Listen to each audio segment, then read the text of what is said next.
নমস্কাৰ, মোৰ চেনেলৰ আন এটি ভিডিঅ'লৈ আপোনালোক সকলোকে স্বাগতম জনাইছোঁ। আজি মই তিনিবিধ চাটনিৰ ৰেচিপি লৈ আহিছোঁ। প্ৰথমবিধ হৈছে চয়াবিনৰ চাটনি। ইয়াৰ বাবে আমি লৈছোঁ চয়াবিনখিনি পানীত অকণমান সময়ৰ বাবে থৈ দি কোমলাই লোৱা হৈছে আৰু লৈছোঁ আদা, নহৰু, কেঁচা জলকীয়া। এতিয়া আমি চয়াবিনখিনি ভাজি ল'ব লাগিব।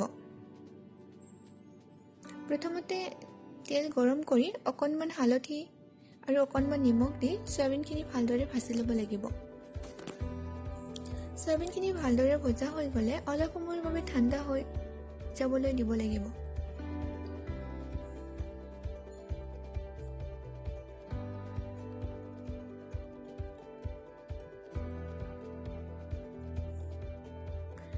এতিয়া আমাৰ চয়াবিনখিনি ভজা হৈ গৈছে আৰু কিছু সময়ৰ বাবে ঠাণ্ডা হ'বলৈ দিয়া হৈছিলে।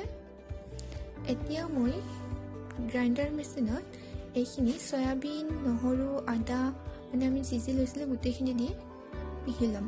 আপোনালোকে ইচ্ছা কৰিলে পটাটো পিহি ল'ব পাৰে, কিন্তু মই আজি গোটেইখিনি চাটনি বনাওঁতে গ্ৰাইণ্ডাৰ মেচিনতে বনাইছোঁ।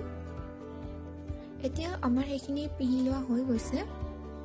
এতিয়া ইয়াতে কেঁচা মিঠাতেল অকণমান দি আৰু অকণমান নিমখ দি ভালদৰে সানি ল'ম আৰু আমাৰ তৈয়াৰ হৈ যাব টেষ্টি চয়াবিনৰ চাটনিৰ ৰেচিপি। চাটনি অকণমান ভাতৰ লগত থাকিলে খাই বৰ ভাল লাগে, নহয় জানো? এনেকৈ বনাই খাবচোন, সঁচাকৈ বহুত ভাল লাগে খাবলৈ।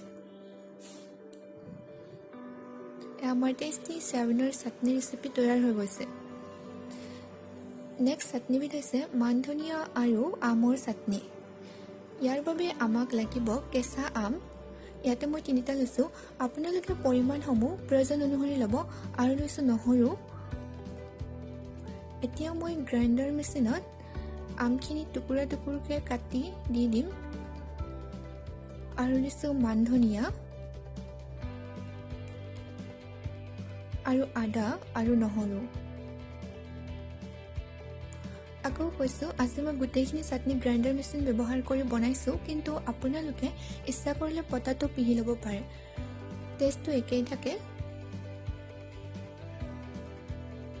এতিয়া ইয়াতে কেঁচা আম, মান ধনিয়া, আদা, নহৰু দি এইখিনি ভালদৰে পিহি লোৱা হ'ব। এয়া আমাৰ পিহি লোৱা হৈ গৈছে। এতিয়া ইয়াতে নিমখ অকণমান যোগ কৰি দি ভালদৰে মিহলাই দিলে আমাৰ টেষ্টি আম আৰু মান ধনিয়াৰ চাটনি ৰেডি হৈ যাব।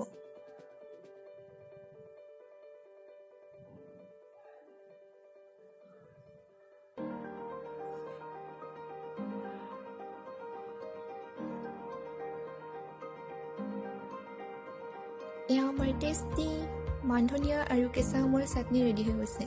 নেক্সট চাটনিবিধ হৈছে সৰিয়হ আৰু কেঁচা বুটৰ চাটনি। ইয়াৰ বাবে আমি লৈছোঁ কেঁচা বুট, কেইটামান নহৰু, কেঁচা জলকীয়া আৰু সৰিয়হ অকণমান। সৰিয়হখিনি অলপ সময়ৰ বাবে পানীত দি কোমলাই লোৱা হৈছে আৰু লৈছোঁ আদা কেইডোখৰমান। এতিয়া এই গোটেইখিনি গ্ৰাইণ্ডাৰ মেচিনত দি ভালদৰে পিহি ল'ম।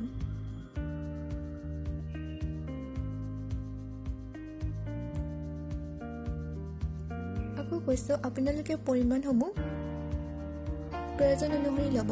কমকৈ বিচাৰিলে কমকৈ ল'ব, বেছিকৈ বিচাৰিলে বেছিকৈ ল'ব।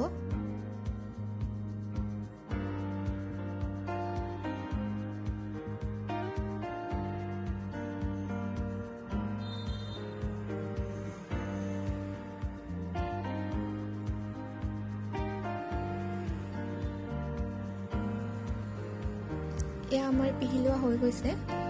এতিয়া ইয়াতে অকণমান নিমখ মিহলাই ভালদৰে সানি দিলেই আমাৰ টেষ্টি সৰিয়হ আৰু কেঁচা বুটৰ চাটনি ৰেডি হৈ যাব।